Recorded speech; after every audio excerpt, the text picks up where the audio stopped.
Indigo airline की operating company InterGlobe aviation के MD Rahul Bhatia ने अपनी 2% हिस्सेदारी 3,292 करोड़ रुपए में बेच दी है। इसके बावजूद भाटिया के पास कंपनी में सबसे ज्यादा हिस्सेदारी है। चर्चा है कि इंडिगो ने 30 एयरबस A350-900 विमानों के लिए पक्का ऑर्डर दिया है। ये ऑर्डर इंडिगो को सेफ्टी से इंटरनेशनल डिस्टेंस कवर करने में मदद करेगा। कंपनी की शुरुआत 2005 से हुई और हाल ही में 2024 के एयर ट्रांसपोर्ट अवार्ड्स में एयरलाइन ऑफ द ईयर का इसने खिताब जीता। आज मेगा एम्पायर में बात भारत की सबसे बड़ी एयरलाइंस इंडिगो की। बात 1984 की है, जब दिल्ली के राहुल भाटिया कनाडा से इलेक्ट्रिकल इंजीनियरिंग की पढ़ाई पूरी कर भारत लौटे। वो भारत में टेलीकॉम बिजनेस शुरू करना चाहते थे, लेकिन गवर्नमेंट पॉलिसीज की वजह से ये पॉसिबल नहीं हो पाया। उस वक्त राहुल के पिता दिल्ली एक्सप्रेस नाम की एक टिकट बुकिंग एजेंसी चलाते थे, जिसे 1964 में शुरू किया गया था।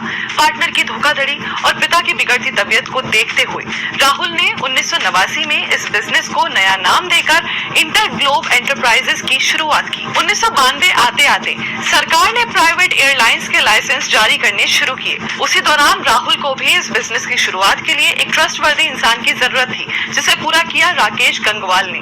गंगवाल अमेरिका में यूनाइटेड एयरलाइंस से जुड़े थे। साथ ही राहुल की कंपनी इंटरग्लोब के जनरल सेल्स एजेंट थे। उनकी दोस्ती बढ़ी और उन्होंने एयरलाइंस कंपनी शुरू करने का प्लान बनाया। 2004 में राहुल भाटिया और राकेश गंगवाल को इंडिगो एयरलाइंस के लिए लाइसेंस मिला।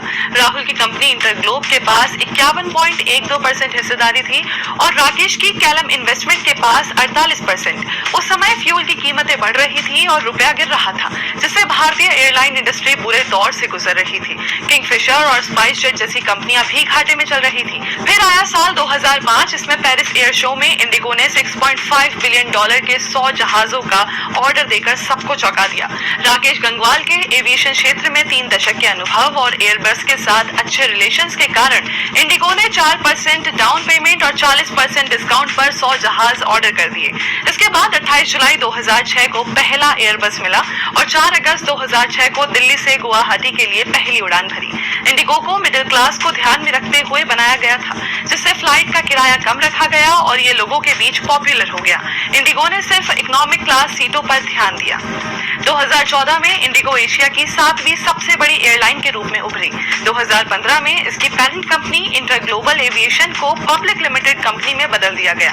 2017 में इंडिगो एक दिन में 1000 उड़ानें संचालित करने वाली पहली एयरलाइन बनी। 2018 में गंगवाल ने इंडिगो की कैपेसिटी बढ़ाने का प्रस्ताव रखा, जिसे राहुल और कंपनी के प्रेसिडेंट आदित्य घोष ने नहीं माना। तो गंगवाल ने कॉर्पोरेट गवर्नेंस पर सवाल उठाए और पीएमओ और सेबी को शिकायतें की। इस कड़वाहट के बाद 2022 में गंगवाल ने बोर्ड से इस्तीफा दिया और अपने कुछ शेयर भी बेचे। अब इंडिगो हर दिन 2000 से ज्यादा फ्लाइट्स का संचालन करती है, जिससे 28 भारतीय और 34 विदेशी शहरों में यात्री सफर कर पाते हैं। कंपनी के पास 360 एयरक्राफ्ट हैं। भारत में 61.4% मार्केट शेयर है, यानी हर 10 में से 6 भारतीय इंडिगो से सफर करते हैं। इसके अलावा इंडिगो हर 6 साल में अपने एयरप्लेन्स को रिटायर करती है।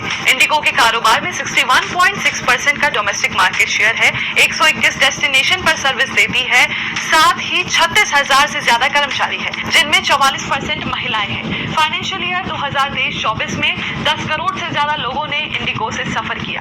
इंडिगो ही वो कंपनी है जिसके पास 2023 में 300 से ज्यादा विमान थे और जो 10 साल में भारत की सबसे बड़ी एयरलाइन कंपनी बनी, जिसका रेवेन्यू आज 55,000 करोड़ रुपए है। आज मेगा एम्पायर में इतना ही। ऐसे ही और भी वीडियोस के लिए